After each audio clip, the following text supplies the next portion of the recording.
নমস্কার বন্ধুরা, আমি সুমিত গাঙ্গুলি। আমি এই প্রথম এই ছোট্ট একটা পডকাস্ট চালু করেছি।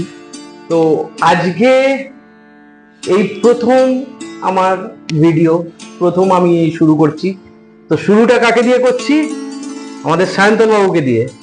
নমস্কার, আমি সায়ন্তন। তো সায়ন্তন, শুরু করার আগে একটা কথা বলি আগে। হ্যাঁ, তুমি তো নাট্যকর্মী, তুমি লেখো ভালো, আমি শুনেছি, আমি বিভিন্ন জায়গায় তোমার অনুষ্ঠানও দেখেছি। তো সায়ন্তন, তুমি আগে তোমার সম্পর্কে একটু বলো, যে তুমি কোথা থেকে এসছো, কিভাবে বিলংস করছো, বাড়ির পরিবেশ ইত্যাদি আর কি। মানে ভিউয়াররা জানতে চাই তো যে কি নতুন। আচ্ছা, প্রথমেই বলি আমার নাম সায়ন্তন। আমি হচ্ছি পুদরা সত্যেন বোস রোড বলে একটি জায়গা রয়েছে, সাকরাইল থানার অন্তর্গত। তো সেখানে আমি থাকি। আমার পরিবারে বাবা মা আমি এই তিনজনই। আর আমি এখন বর্তমানে রবীন্দ্রভারতীতে নাটক নিয়ে পড়াশোনা করছি। এছাড়া নাটকের চর্চা রয়েছে হাতিবাগানের একটি দলে, নর্থ পঞ্চমুখ নাট্য সংস্থা দলটার নাম। তো সেখানে আমি নাটক করছি এবং আরো একটা জায়গায় শ্যামবাজার নাট্য চর্চা কেন্দ্র, সেখানে ফ্রিল্যান্সার হিসেবে কাজ করছি। এছাড়া ইউটিউব চ্যানেল তো আমার রয়েছে, তুমি সেটা জানো। হ্যাঁ, অবশ্যই তোমার চ্যানেল লিংক আমি আমার ভিডিওতেও দিয়ে দেবো। তোমার এই এবার জানিতে যাই আমি একদম। ওকে, তো তোমার এই নাট্য জীবন কিভাবে শুরু হয়েছিল? এটা একদম যখন আমি প্রাইমারি স্কুলে পড়তাম, তখন ক্লাস 3-তে, ওই সময় আমাকে স্কুলে একটা অফার দিয়েছিল একটা নাটক করার কথা। কিন্তু সেই সময় একটা দূরে ঘুরতে যাওয়া, দার্জিলিং এ ঘুরতে যাওয়ার কথা ছিল, টিকিট কনফার্ম হয়ে গেছে, আমি করতে পারিনি। তো সেখান থেকে স্যার ম্যাডামদের একটু খারাপ লাগা, তারপরে ক্লাস 4 হয়ে গেল, বেরিয়ে গেলাম।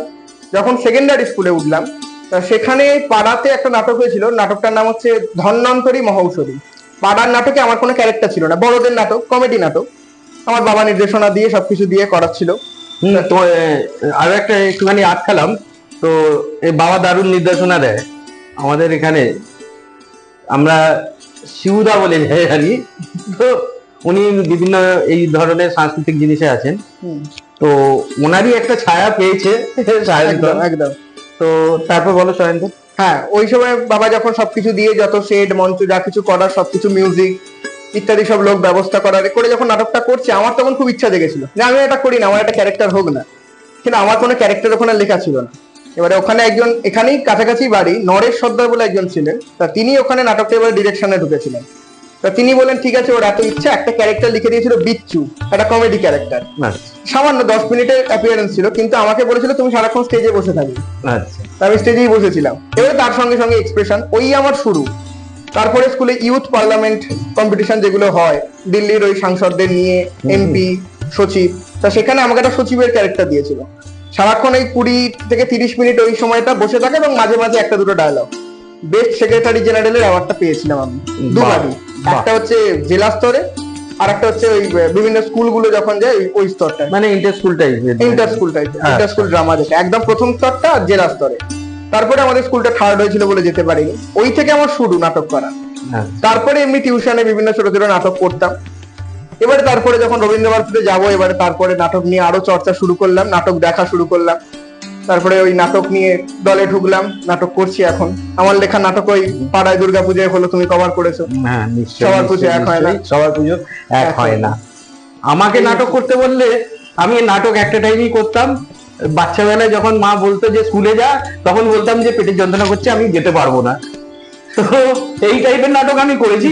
তবে মঞ্চে উঠে আমি আজ পর্যন্ত নাটক করিনি। তবে যারা নাটক করে, নাট্যশিল্পীকে আছে, তাদের সাপোর্টে অনেক সময় একটু সময় আমি ছিলাম, যেহেতু আমার বাবা একটা টাইম খুব ভালো নাটকের মঞ্চে ছিল, মানে রীতিমতো, মানে যদি আরো কিছুদিন থাকতে হয়তো প্রফেশনালে চলে যেত, কিন্তু চারদিকে বিভিন্ন পরিস্থিতির জন্য করেনি। তো আর একটা ছোট্ট জিনিস জিজ্ঞেস করি, এই যে তোমার নাটকের একটা প্রেরণা থাকে, উৎস থাকে, সেই উৎসটা কোথা থেকে এসছে? নাটক মূলত আমার ভালো লেগেছে যাত্রা থেকে। আমার বাবা প্রচন্ড যাত্রা দেখতো এবং আমিও তারপর থেকে আমার যাত্রা জিনিসটা খুব ভালো লাগতো, কিন্তু কি ব্যাপারটা তো বুঝতাম না। কাছাকাছি যখন হয়েছিল একটা যাত্রা, এই বারোয়ারিতলার মাঠে হয়েছিল, কালাচাঁদের কবলে মধুবালা, ত্রিদীপ ঘোষের যাত্রা। ওনার গলাটা অসাধারণ গলা ছিল, হঠাৎ করে গলার স্বর পাল্টে গেছে। তা ওই যাত্রা দেখেছিলাম। তারপরে যাত্রা উৎসব যেগুলো হয়, বাবার সাথে সেখানে যাই, আমি বাবা মা গিয়ে যাত্রা দেখা থেকে ভালোবাসা, ওই ডায়লগ গুলো বলা, মনে মনে ভাবা, ওই সিন গুলো খুব ভালো লাগতো। ওইটাই আমার মূল উৎস। যে আমি কি হচ্ছে ব্যাপারটা জানতাম যাত্রা, কিন্তু আমি জানি নাটক হয়তো ওই ব্যাপার। কিন্তু ওইখান থেকে ব্যাপারটা নিয়ে আমি শুরু করলাম নাটক করা। কারণ আমি শুনেছি যে এই তোমার জার্নিতে আমি শুনেছি, আমি শিবু বাবুর মুখ থেকে, যে তুমি আয়নার সামনে দাঁড়িয়ে নিজে বলার চেষ্টা করতে। সেগুলো তো প্র্যাকটিস করে যাত্রার ডায়লগ গুলোই বলতাম, যাত্রার ডায়লগ যেগুলো দেখে আসতাম, যেগুলো মনে থাকতো, খালি ক্যারেক্টারের নামগুলো হয়তো মনে নেই, পাল্টে দিয়ে ওইগুলোই বলার চেষ্টা। হ্যাঁ আমি ওইটা দেখেছি টোনটা। তো তুমি তো এতদিন ধরে করে আসছো, তো কোন টাইপের চরিত্র তোমার বেশি ভালো লাগে? দেখো, অভিনেতাদের কোনো নিজস্ব চরিত্র থাকা উচিত না। ও, এটা একদম সত্যি কথা। অভিনেতা হচ্ছে জল, যে পাত্র দেবে সেই আকার ধারণ করতে হবে। তবুও আমার যদি পছন্দের ক্যারেক্টার যদি হয় তাহলে একটু কমেডি ক্যারেক্টার। কারণ আমি যতগুলো মোটামুটি ক্যারেক্টার করি, আমি একটু কমেডি ক্যারেক্টার করি। তোমার মনে হয় না মাঝে মধ্যে যে আমি একটুখানি আমার জোনটা চেঞ্জ করি? হ্যাঁ, জোন চেঞ্জ অবশ্যই করা দরকার, না হলে ওই টাইপ কাস্ট হয়ে যায় যে ও বেটা ঘুষখোর পুলিশই করবে। এইটা চেঞ্জ করা দরকার। তাই এখন সিরিয়াস কমেডিটা ধরেছি, মানে কমেডি দিয়ে শুরু, লাস্টে গিয়ে পুরো সিরিয়াস। আমার সবার পুজো 1 হয় না তো তাই হয়েছে। হ্যাঁ পাগলটা প্রচন্ড কমেডি করছে, লাস্টে গিয়ে সিরিয়াস হয়ে আত্মহত্যা করছে। সিরিয়াস কমেডিটা ভালো লাগে। এছাড়া ভিলেনের চরিত্র আমি টুকটাক করেছি, পাড়ায় মস্তান, হিরো, এরকম টুকটাক ক্যারেক্টার করেছি, বয়স্ক ক্যারেক্টার করেছি। তবে আমার যে ক্যারেক্টার গুলো হয় সেগুলো একটু কমেডি টাচ পেয়ে যায়। দেখো, কমেডিটা তোমার বেশি পছন্দ আছে, ডায়লগ প্রত্যেকই কমেডি, ডায়লগেও কমেডি এসে যায়, এটা কমেডি আমার হয়ে যায়। তবে তুমি তো আশা করি ভবিষ্যতে বিভিন্ন ধরনের আরো নিশ্চয়ই নতুন নতুন চরিত্র চেষ্টা করতে হবে, না পারলেও করে দেখতে হবে। না, করে দেখতে হবে অবশ্যই। তুমি যেটা বলেছিলে, হিরো আশা করি না, হ্যাঁ এই চেহারায় হিরো দেবে না। দেখো, এই চেহারায় হিরো দেবে না ঠিকই, কিন্তু এই চেহারায় মিলনও দেবে না, তাহলে আমাদের কমেডি সাপোর্টিং কাজটি করতে হবে। বলছি, নাট্যশিল্পী হিসেবে তোমার কাছে বড় চ্যালেঞ্জ কি ছিল? চ্যালেঞ্জ পুরোটাই এখনো চ্যালেঞ্জ রয়ে গেছে। প্রতিষ্ঠিত হতে পারলে তারপরে একটা ব্যাপার আসবে, কিন্তু এখনো অব্দি আমার কাছে পুরোটাই চ্যালেঞ্জ রয়েছে। এবারে কাজ যেরকম যা কাজ আসছে করছি, এবারে কোনো সময় সুযোগের জন্য হয়তো করতে পারছি না, সেটাও হচ্ছে। তবে চ্যালেঞ্জ, একটা বড় চ্যালেঞ্জ রয়েছে। এটা যদি পরবর্তী সময় দাঁড়াতে পারি, আমার যদি পডকাস্টে আমায় ডাকো, তখন অবশ্যই নিশ্চয়ই আসবে। কেন আসবে না? আমাদের সাথে তুমি জড়িত হয়ে গেলে, আজ থেকে শুরু হয়ে গেল, তোমায় দিয়ে শুরু হলো আমার পডকাস্ট, সবার থেকে বড় জিনিস। তো সেদিক দিয়ে আমি তোমায় আর একটা ছোট্ট জিনিস জিজ্ঞেস করি। তুমি যে এই যে নাট্যশিল্পে এসছো, যাত্রা থেকে এসছো, তো এখানে কি কোথাও একটা ইগোর লড়াই বা দলীয় ব্যাপার, এই জিনিসটা কি থাকে? এই পলিটিক্সটা সব জায়গাতেই থাকে। ও এটা ভালো করছে না, ওকে এই চরিত্রটা দিস না, আরো ভালো করে ফেলতে পারে, এটা হয়। অন্য কাস্টিংটাতে ডাউন হয়ে যাবে। তবে একটা ভালো ইম্প্রোভাইজ করলো রিহার্সালে, ও স্টেজে গিয়ে ওকে আর একটা উপর দিয়ে দেওয়ার চেষ্টা করি আমি। এই ব্যাপারটা এই ক্ষেত্রে কিন্তু খুবই হয়। ইগোর লড়াই একটা ব্যাপার থাকে, তবে নাটক করতে গেলে নাটকই ইগোর লড়াই যেটা থাকে সেটা সবাই সবসময় প্রকাশ করে না, কারণ নাটক একা একা তো হয় না। সবাই যদি ভালো করে নাটকটা ভালো হবে। হ্যাঁ, সেটা অবশ্যই। এবারে তার মধ্যে একজন খারাপ করলে বাকিরা ভালো করলে নাটকটা উঠবে না, আমি সেই টাইপের বলছি না। আমি ধরো বললাম যে আমার যেটা মনে হয়, আমিও দেখেছি, সেটা হচ্ছে ধরো তুমি কোনো একটা নাটকে ভালো চরিত্র করলে, এমনই করলে যে লোকের চোখে দাগ কেটে গেল। পরবর্তীকালে যদি অন্য নাটকে তোমাকে যে কাস্টিং করবে, এই ব্যাপারটা অন্যদের চোখেও লাগতে পারে যে ওই ভালো করছে, ওই বারবার দিচ্ছে। হ্যাঁ, এই জিনিসটা কি মানে আপনাদের এইটাতেও আছে আর কি? এক্ষেত্রে হয় হয়তো, কিন্তু আমার সঙ্গে এখনো যেটা হয়নি। ভাগ্য ভালো। আমি সত্যি ভাগ্য ভালো, কারণ আমি যে দলে করছি আমাকে স্যার নিজের ছেলের মতো দেখে। দেবাশিস বসু আমাদের দলের ডিরেক্টর। আচ্ছা আচ্ছা। উনি আমাকে নিজের ছেলের মতো, উনি বলেন এই দলে যত ছেলে মেয়ে রয়েছে সবাই আমার ছেলে মেয়ে। কারণ আমি ওনার, এখন উনি যাত্রাও যেহেতু একজন র্যাঙ্কে রয়েছে, ওনার সাথে প্রায় দেখা হয়। উনি তো দলে আসেন। তোমাকে তো এছাড়াও অনেক ব্যক্তিদের সাথে আমি দেখেছি, ছবিতে, ফেসবুকে, নানা জায়গায় দেখেছি। তো নাটকের কোন দিকটা তোমার বেশি গুরুত্বপূর্ণ মনে হয়? শুরু থেকে কমেডি হওয়া, মিডিলে তৈরি হওয়া, গল্প তো এরকম ভাবেই হয়, এবং শেষে ক্লাইম্যাক্স, যেটা আরো ভারী ভরকম হতে হয়, আমাদের ভাষায় ভারী ভরকম হতে হয়, তা না হলে নাটকটা ঠিক জমে গেল না, কিছু একটা বাকি থেকে গেল, এরকম টাইপ, ছোট গল্পের মতো। তো তোমার মতে কোন জায়গা থেকে বেশি ভালো লাগে তোমার? শুরুটা, মিডিলে তৈরি হওয়াটা, না ক্লাইম্যাক্স? সব থেকে গুরুত্বপূর্ণ হচ্ছে মিডিলে তৈরি হওয়াটা। যদি গল্পটা ঠিকঠাক তৈরি না হয়, রান্নার সবজি পাতি যেমন আলু কাটা হলে হলো, যদি রান্নাটা ঠিকঠাক হয় তাহলে পরিবেশনটা ভালো হবে, মানে টেস্টটা ঠিক হবে একটা। মেন হচ্ছে যে মশলা মেশানোটা ঠিকঠাক করতে হবে, মাঝের পোর্শনটা মাঝের পোর্শনটা আমিও সেটাই জিজ্ঞেস করি। সবটাই ওখানে অভিনেতা নির্দেশকের কাজ, নির্দেশক মঞ্চে ওঠে না, কিন্তু নির্দেশনা যেটা দিয়েছে সেইটা অভিনেতা ফুটিয়ে তুলবে, সে যে কোনো ভাবে তুলতে হবে, তাকে জীবন্ত করে তুলতে হবে ব্যাপারটা, অবশ্যই তবেই দর্শকের দাগ কাটবে। দর্শকের সেটাই হয়, সফল নাটকগুলো তাই হয়েছে।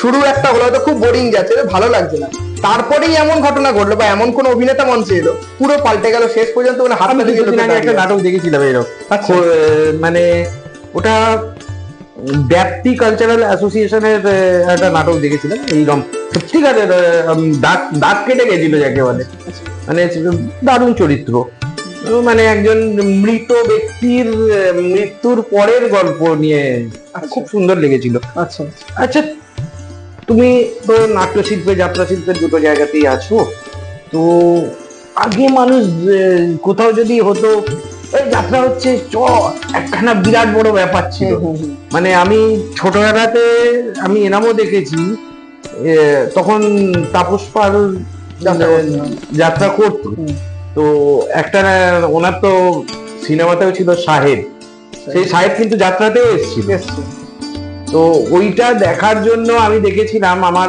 মাসির বাড়ি হচ্ছে নালিকুল বন্দিপুর গ্রাম, সেখানে একটা মাঠ, সে মাঠের এদিক থেকে ওদিক দেখা যায় না, সেই মাঠ ভিড় করে আছে, সেই জিনিসটা কি এখন আর দেখা যায়?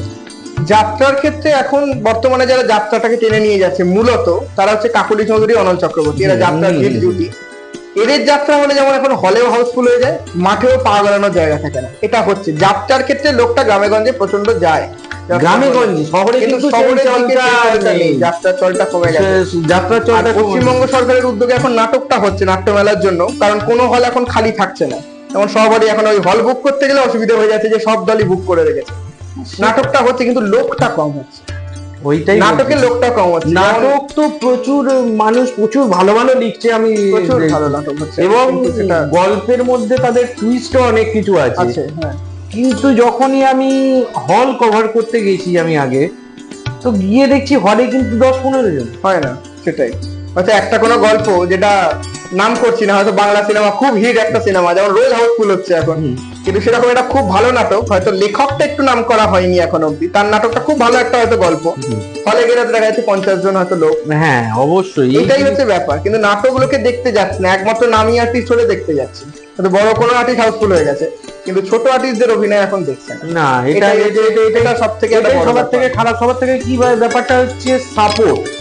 আমরা যারা এই নাট্য শিল্পটাকে জানি বা যারা জানে না, আমাদের যে জেনারেশনটা পরের আসছে তাদের জানাতে হতে হবে নিশ্চয়ই, এবার তাদের নিয়ে যেতে হবে, হ্যাঁ এইগুলোকে এইরকম বলে, এর প্রতি একটা যেটা মানে কিছু মানুষ যারা বোঝে তারাই করে, কিন্তু বাকি মানুষের একটা অনিয়া এসে গেছে, এটা কিন্তু আমরা দেখতে পাই, এটা কিন্তু হয়, এটা সব ক্ষেত্রেই, ইউটিউব চ্যানেল বড় চ্যানেল গুলোর ভিউজ হচ্ছে, প্রচুর লোক দেখছে, ছোটগুলো কেউ দেখছে না, কত সাবস্ক্রাইবার কত কি আর করবে, এটা হচ্ছে মূল বক্তব্য। কিন্তু এটাও তো বলতে হবে যে ছোট সাবস্ক্রাইবার সে কোনোদিন বড় হবে না, এরকম তো নয়, তারাও তো একদিন ছোট থেকে বড় হয়েছিল একদিন। আজকে বড় বড় যারা আছে তারা নিজেরা নিজেদের গড়ছে, নিজেদেরই শেষ করছে, নিশ্চয়ই বুঝতে পারছো কি বলতে চাইছি আমি, তাই তো হচ্ছে। তো সেই হিসেবে আরো একটা কোশ্চেন তোমায় আমি করি, সেটা হচ্ছে তুমি যখন কোনো নাটক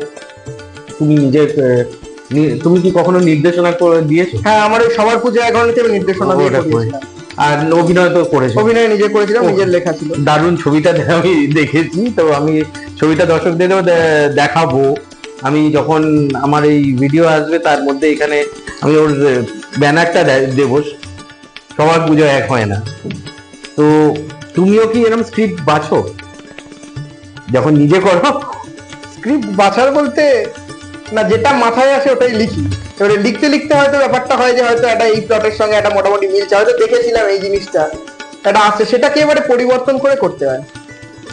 আমি বলতে চাইছি, ধরো অন্য কেউ তোমায় বললো যে এই অভিনয়ের এই চরিত্রে তুমি অভিনয় করো, তুমি কি সেই চরিত্রটাকে আগে দেখো যে হ্যাঁ আমি এখানে শুট করতে পারবো কি পারবো না, যদি না পারি আমি বলবো যে না দাদা আমি পারবো না, হ্যাঁ এইটা কিন্তু একটা বড় ব্যাপার, এটা আগে একটা বড় ব্যাপার, চুজ করতে হয়, তবে যদি বলে এটা করতে হবে তাহলে তখন খুব একটা না আমি করব না এই জিনিসটা খুব একটা তখন বলা যায় না। হ্যাঁ, এটা মোটামুটি যে হ্যাঁ আমি করব, এখন অবধি বর্তমান সময় এটা করতে হয়। ঠিক আছে।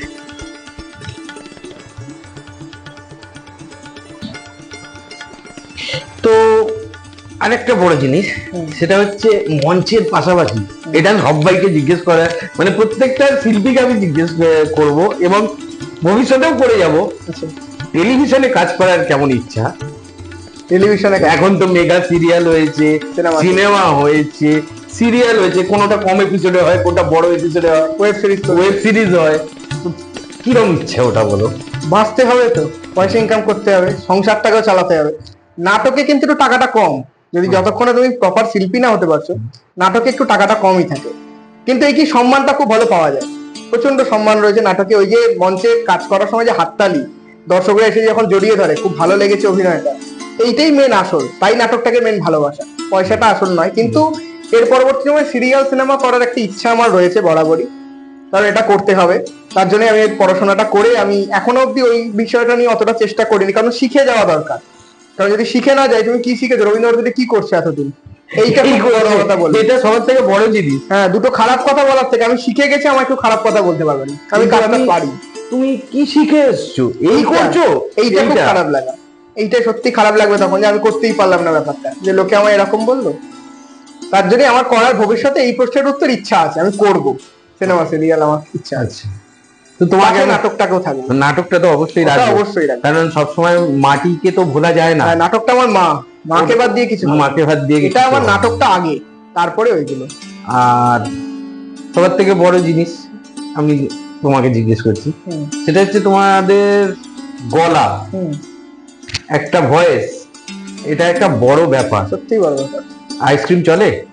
আইসক্রিম এই আজকে পরীক্ষা শেষ হয়েছে, কালকে নাটকটা গেছে, আজকে দুটো আইসক্রিম খেয়ে ফেলেছি।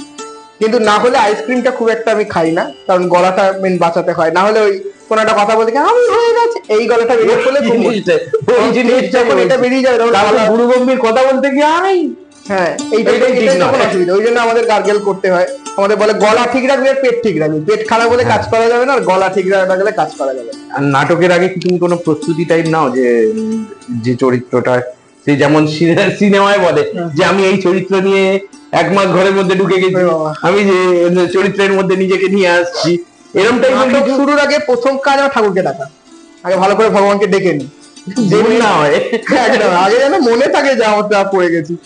তারপরে হচ্ছে যে ডিরেক্টর থাকে, তাকে প্রথম প্রণাম টনাম করে, আমাদের একটা নাটকে এটা হয় রাউন্ড করে দাঁড়ানো হয়।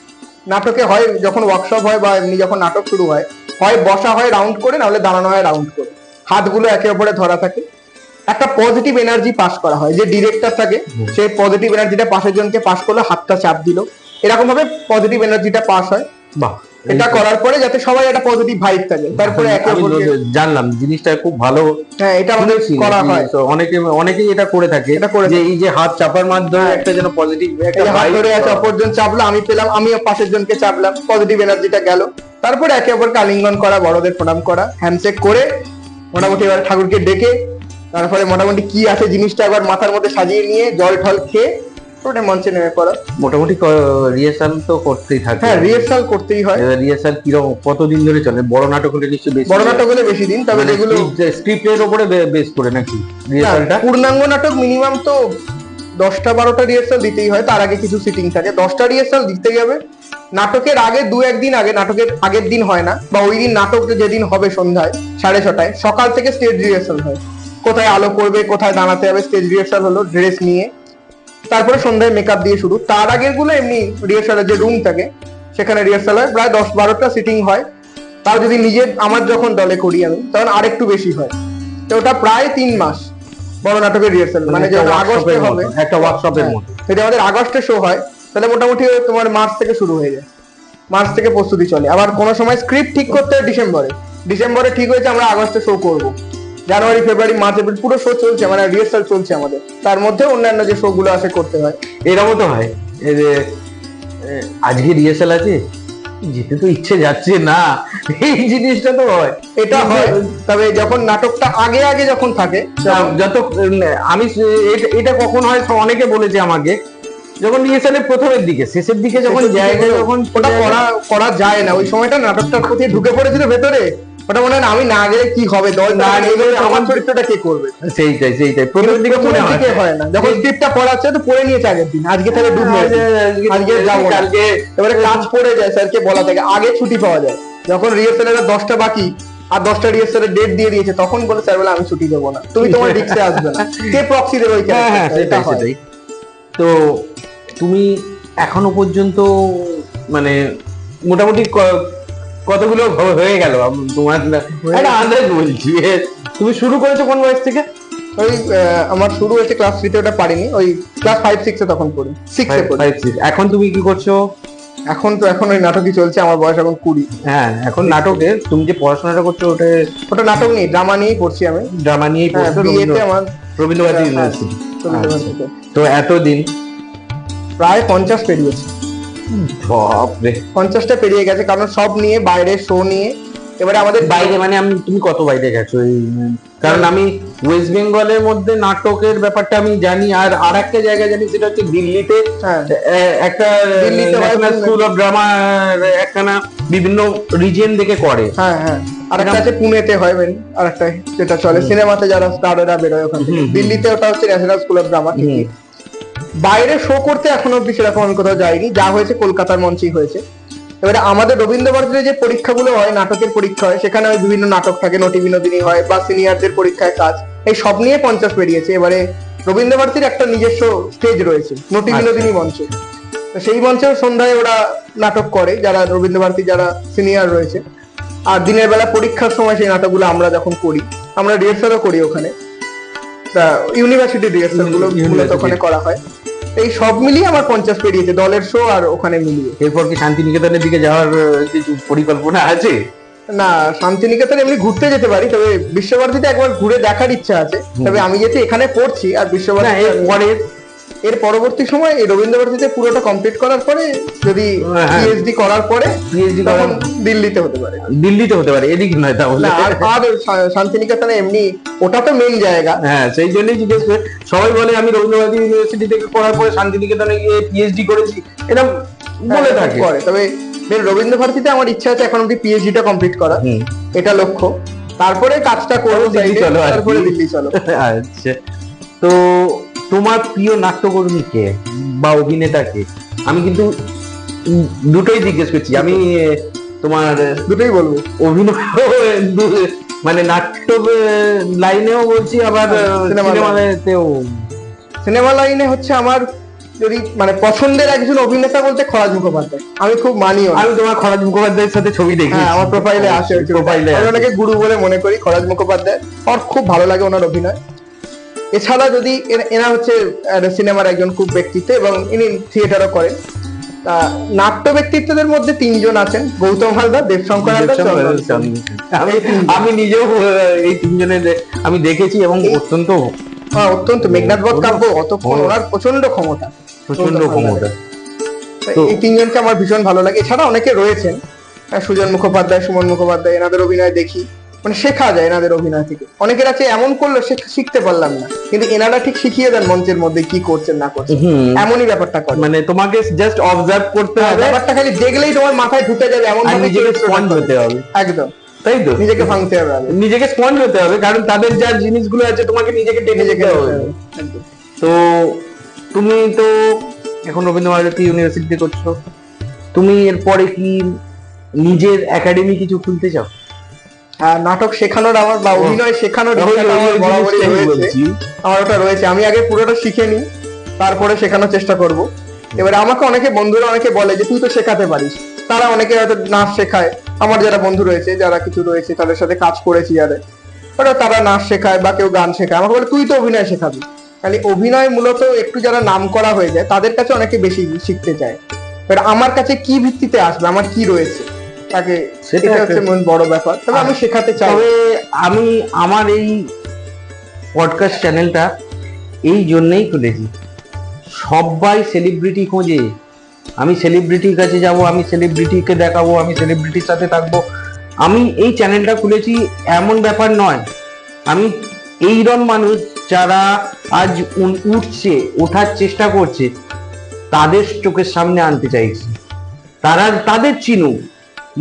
আজকে আমি তবু বলছি, একদম আজকে দেবশঙ্কর বাবুকে সবাই চেনে, সবাই চেনে। সায়ন্তন পালকে কজন চেনে? সায়ন্তন পালকে চেনানোর জন্য আজকে আমি এসেছি। এই আমার এই পডকাস্ট শুধু যারা স্ট্রাগল করছে সেই স্ট্রাগলারদের একটুখানি এগিয়ে দেওয়া, ধাক্কা দেওয়া, এটাই হচ্ছে আমার কাজ। সেটাই, এই কথাটা সবাই বলে না, তার জন্য তোমার অসংখ্য ধন্যবাদ জানাচ্ছি। এটা সত্যিই বলে না। এটা আমার চিন্তা ভাবনা এবং আমাদের চিন্তা ভাবনা, কারণ আমার সাথে আমার ভাই জিৎ মিত্র ক্যামেরা পার্সন আছে। আচ্ছা, তো আমরা দুজনে মিলেই পডকাস্ট এই চ্যানেলটা আজকে থেকে তোমাকে দিয়ে ইনোগ্রেশন হলো যাকে বলে। একদম। তো তোমায় আরো আমি কয়েকটা জিজ্ঞেস করি। হ্যাঁ, সেটা হচ্ছে, তোমার তো বিভিন্ন মঞ্চে তুমি করেছো নাটক, করেছি। বা যাত্রাও করেছো। যাত্রা কি গ্রামের দিকে করেছো কখন? না, যাত্রাটা আমার ভালো লাগে, আমি যাত্রা দেখেছি, যাত্রা করি এখনো পর্যন্ত হয় না। যাত্রাটা খুব শক্ত একটা কাজ। যাত্রার কাজটা ওই মাইক ধরে কথা বলা, তারপর গলার ভয়েসটা বেসটা রাখা, যাত্রাটা খুব শক্ত কাজ। যাত্রাটা আমি করি, আমার ভালো লাগে, তবে নাটকটাই আমি করি। তো বিভিন্ন মঞ্চে তুমি করেছো। হ্যাঁ, তো সবার থেকে ভালো কোথায় রেসপন্স পেয়েছো? সব থেকে ভালো রেসপন্সের একটা ব্যাপার থাকে তো। রেসপন্সটা বড় ব্যাপার। আর সব থেকে আমার ভালো হয়েছিল, আমি গোবরডাঙ্গাতে একটা শো করেছিলাম আমাদের দলের। এটা রিসেন্ট আবার কালীঘাটে একটা শো রয়েছে, বর্ণ পরিচয় এখনো 6 তারিখ আছে, মার্চের 6 তারিখ। আচ্ছা, অবশ্যই সময় পেলে যাবো। হ্যাঁ, অবশ্যই দেখতে যেতে বলো। অবশ্যই যাবো, হ্যাঁ, ওটা কারণ আমি যাই মাঝে মধ্যে। বেশ, ওটা কালীঘাটে রয়েছে একটি নাট্য উৎসবে। তো ওই বর্ণ পরিচয়টা গোবরডাঙ্গায় একটা মঞ্চে শো হয়েছিল, গোবরডাঙ্গা শিল্পায়ন জায়গাটা। তা সেই মঞ্চে হয়েছিল, ওইখানে খুব ভালো, আমার কমেডি রোল ছিল ওটা। তো ওইখানে খুব ভালো রেসপন্স পেয়েছিলাম। আর একটা হচ্ছে গিরিশ মঞ্চে। গিরিশ মঞ্চে দেবদাসী বলে রোমিও চৌধুরী যাত্রার একজন স্টার, একজন ভিলেন করেন। ওই কাকলি চৌধুরী, অনল চক্রবর্তীর ওনার ভাই রোমিও চৌধুরী, ওনার সঙ্গে কাজ করেছিলাম নাটকে, দেবদাসী নাটকে। ওনার সাইড ক্যারেক্টার আমি ছিলাম, উনি মেন পুরোহিত ছিলেন, আমি সাইডের পুরোহিতটা ছিলাম। আচ্ছা, তো এই ক্যারেক্টারটা মানে ছোটা পণ্ডিত। হ্যাঁ, ছোটা পণ্ডিত ক্যারেক্টারটা নাম ছিল বিকোদর। আমি ভালো না খারাপ কেউ প্রথম থেকে বুঝতে পারবে না, আমি ওনাকে খবর দিচ্ছি, ওনার খবরটা বাকিদের জানিয়ে দিচ্ছি উনি এরকম কাজ করতে। কানে গিয়ে ওনাকেই বলি, ভালো মেয়ে আছে একটা, কিন্তু যদি বিয়ে করতে তাহলে তো নারক ক্যারেক্টার, নারদ টাইপের ক্যারেক্টার, কিন্তু লাস্টে গিয়ে পরিবর্তন হয়ে যাচ্ছে আমার। লাস্টে গিয়ে পরিবর্তন। এটা, এই ক্যারেক্টারটা খুব একটা চ্যালেঞ্জ ছিল। ওটা আমাদের 19 আগস্ট শো হয়েছিল দলের জন্মদিনে। তা ওইটা প্রচন্ড রেসপন্স, মানে প্রথম সিন থেকে হাততালি পড়েছিল, মানে যখন আমার প্রথম ডায়ালগ, মানে প্রথম ডায়লগ ডেলিভারি একদম শেষ অবধি থেকে এন্ট্রি থেকে। হ্যাঁ, প্রত্যেকটা সিন, ওনার সঙ্গে সিনগুলো করা আমার ভাগ্যের ব্যাপার। মেন রোমিও চৌধুরীর সঙ্গে করেছি, ওনার অ্যাক্টিভিটি তো পড়েছেই, মানে ওই নাটকটা খুব ভালো, দর্শকের রেসপন্স ছিল প্রচন্ড ভালো। তো এই পোদ্রার মতো প্রত্যন্ত অঞ্চল থেকে আমরা পোদ্রা, মানে অনেকে আছে, আমি আমার গ্রাম পোদ্রাকে ভীষণ ভালোবাসি, সায়ন্তনও ভালোবাসি, একদম ভালোবাসি, নিজের জায়গাকে, নিজের জায়গাকে সবসময় ভালোবাসতে হয়। অথচ আমি একটা ছোট্ট জিনিস বলছি, আমি হয়তো প্রথম পডকাস্ট করছি, আমার নিজের মনেরও কিছু কথা আছে, সেটা আমি বললাম। সেটা হচ্ছে, অনেকে আছে যারা কলকাতায় যায় চাকরি করতে, ভাই কোথায় থাকিস? এই নবান্ন কাজে থাকি, কিন্তু কেউ বলে না যে আমি পোদ্রায় থাকি। পোদ্রাটা কোথায়? ওয়েস্ট ব্যাংক হসপিটালের পাশে, এটা অবধি বলতে পারতো, বা বিগার্ডেন বলুক, বিগার্ডেন না, পোদ্রাটা বলুক। পোদ্রাটা কোথায়? না বিগার্ডেনের কাছে বলুক, বা আমাদের ওয়েস্ট ব্যাংক হসপিটালের কাছে, আন্দুলের কাছেই বলুক না, কিন্তু বলেনি নবান্নর কাছে থাকি। আরে ভাই, নবান্ন থেকে আমার বাড়িটা 7 কিলোমিটার, আর এবং এটা প্রত্যন্ত গ্রাম। নিজের গ্রামকে যদি না ভালোবাসা হয় তাহলে আর কোথায় হয়? সেটাই। তো এই গ্রাম থেকে আজকে সায়ন্তন মঞ্চতে আস্তে আস্তে নিজের যে প্রতিভাটাকে, সেটাকে চেনাবার চেষ্টা করছে। তো আশা করি, আমি ওকেও কালকে আমি এমনি জাস্ট কথাবার্তায় বলেছিলাম, ও বলছে ও আমাকে তখন বলছে আমি তো সেরম ভাবে কখনো প্রতিষ্ঠিত হতে এখনো পারিনি। আমি বললাম যে ক্ষুদ্র তুমি, তুচ্ছ নয়, ভাবি বনস্পতি তুমি। আজকে তুমি ছোট আছো তো ঠিক আছে, কিন্তু প্রত্যেকটা ছোটই আস্তে আস্তে বড় হয়। কোথায় বলে না, বাবারও বাবা তাকে আমরা দাদু বলি। তো অত্যন্ত ধন্যবাদ জানাই তোমাকে, কারণ এই পডকাস্টের শুরুটা তোমায় দিয়ে হলো। আশা করব ভবিষ্যতে তুমি আরো উন্নতি করো, এবং ভবিষ্যতে যদি একটা জায়গায় চলে যাও, হ্যাঁ। মনে রেখো আমাদের একদম, সাথেই আমি হবে। প্রথমে এখানে কাজ করেছি, আমার তো আসার ইচ্ছা থাকবেই। অবশ্যই অটোগ্রাফটা দিও। যাই হোক, তো আপনারাও আমাদের চ্যানেলের সাথে থাকবেন। তো চ্যানেলের আরেকবার বলে দিই, কি একটু চা চলবে? তো চা খেতে আসবেন নাকি আমার সাথে? অবশ্যই সাবস্ক্রাইব করবেন, লাইক শেয়ার যা যাবতীয়, আবার আর বলবো না, করে দিতে হবে, করে আমায় বলতে হবে যে আমি করে দিয়েছি। আর ভাই তোমার চ্যানেলটা বলে দাও। আমার চ্যানেলের নাম হচ্ছে সায়ন্তন 2020। এটা হচ্ছে আমার চ্যানেল, এখানে কমেডি ভিডিও পাওয়া যায়, কমেডি ভিডিও আমি করি। আমি একটা কমেডি ভিডিও এর কথা বলি। এইখানেই ও একটা ভিডিও শুট করেছিল, আমি জাস্ট একটা কথা বলে যাই। সেটা হচ্ছে আমি হঠাৎ করে এসে দেখছি ও শুট করছে, ড্রেস কি একটা কোট ছিল, টাই ছিল, বারমুডা। Half pant. যাই হোক, তো এর উন্নতির জন্য আমরাও বলবো, কামনা করি, এবং আমি চাই যত তাড়াতাড়ি পারো তুমি বনস্পতিটা হও, ঠিক আছে? চেষ্টা করবো, দেখি। আর যেটা বললাম ভুলবেন না কিন্তু, লাইক শেয়ার সাবস্ক্রাইব। অবশ্যই সাবস্ক্রাইব করে দেবেন, পাশে থাকবেন সবাই। দেখা হবে আবার।